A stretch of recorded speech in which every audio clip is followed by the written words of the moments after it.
नमस्ते मेरे भाइयों, आज के इस बहुत ही ज्यादा तोड़म-ताड़ वीडियो में हम बात करने वाले हैं ऑर्बिट्स और ऑर्बिटल्स के बीच में का डिफरेंस। सबसे पहले ऑर्बिट्स के डेफिनेशन के ऊपर आ जाते हैं। It is a well defined circular path around nucleus in which electrons revolve according to the Bohr's atomic model.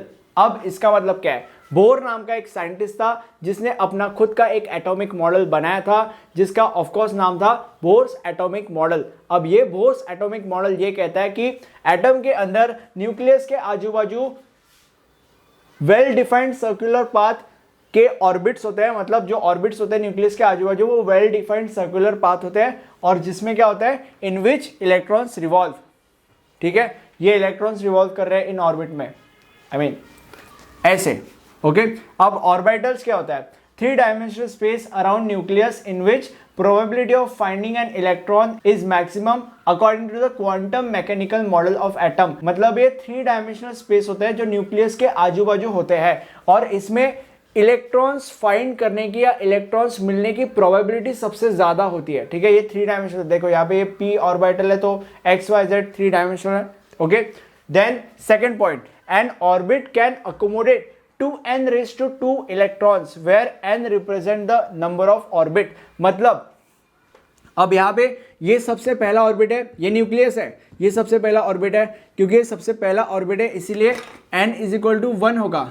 ये दूसरा ऑर्बिट है इसलिए n इज इक्वल टू 2 होगा एंड सो ऑन। जैसे जैसे ऑर्बिट बढ़ते जाएंगे n का नंबर बढ़ते जाएगा।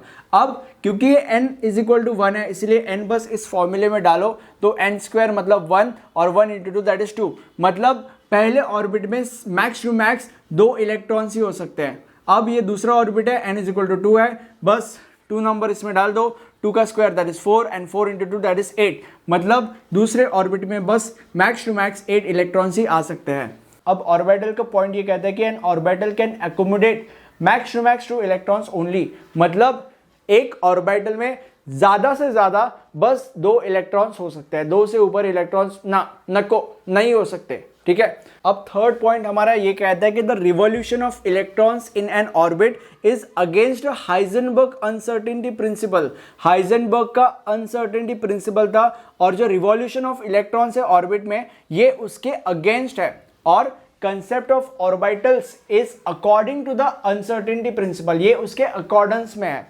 ठीक है, अब अगर तुम नेटफ्लिक्स के बहुत बड़े फैन हो नेटफ्लिक्स के तो तुम्हें हाइजेनबर्ग ये नाम सुन के थोड़ा सा अच्छा लगा होगा। और जिन लोगों को नहीं पता हाइजेनबर्ग कौन है, जिन लोगों को पता है वो उन्हें कमेंट सेक्शन में बताओ कि हाइजेनबर्ग कौन था। ठीक है, अब फोर्थ पॉइंट के ऊपर जंप करते हैं। ऑर्बिट्स आर सर्क्यूलर, ये हमारे ऑर्बिट्स है, ये सर्क्यूलर है। ठीक है, एंड यहाँ पे different orbitals are of different shape. मतलब अलग अलग ऑर्बिटल्स अलग अलग शेप के होते हैं। इसका डबल शेप है, ये p ऑर्बिटल है। ऐसे s ऑर्बिटल भी होते हैं, वो अलग शेप के होते हैं। देन बाकी के ऑर्बिटल्स भी अलग अलग शेप के होते हैं। अब fifth and last point, orbits are non directional, इसकी कोई डायरेक्शन नहीं होती और यहाँ पे बस s ऑर्बिटल नॉन डायरेक्शनल होता है और जो बाकी के सारे ऑर्बिटल्स हैं वो सारे के सारे डायरेक्शनल ऑर्बिटल्स होते हैं या बेसिकली डायरेक्शनल इन नेचर होते हैं। मुझे कमेंट सेक्शन में बताओ कि वीडियो कैसा लगा, क्या मेरे वीडियोस तुम्हें समझ में आ रहे हैं, वो मुझे कमेंट सेक्शन में बताओ ताकि मुझे पता चले। अगर तुम मुझे नहीं बताओगे, मुझे फीडबैक नहीं दोगे तो मुझे पता नहीं चलेगा और मैं तुम्हें और ज़्यादा अच्छा प्रोडक्ट डिलीवर नहीं कर पाऊंगा। इसलिए कृपया करके मुझे कमेंट सेक्शन में बताइए कि मेरे वीडियोस कैसे लगते हैं। और ये हमारा प्लेलिस्ट है, यहाँ पे पूरा का पूरा सब्जेक्ट कवर्ड है। इस प्लेलिस्ट को आप आपके दोस्तों के साथ शेयर करो, पूरा का पूरा देखो और अब पूरे के पूरे सब्जेक्ट का ज्ञान अपने दिमाग में डालो और पेपर में उतारो और पूरे के पूरे मार्क्स स्कोर करो। हाँ, स्कोर करो। ठीक है, thank you for watching this video, have a nice day, bye bye.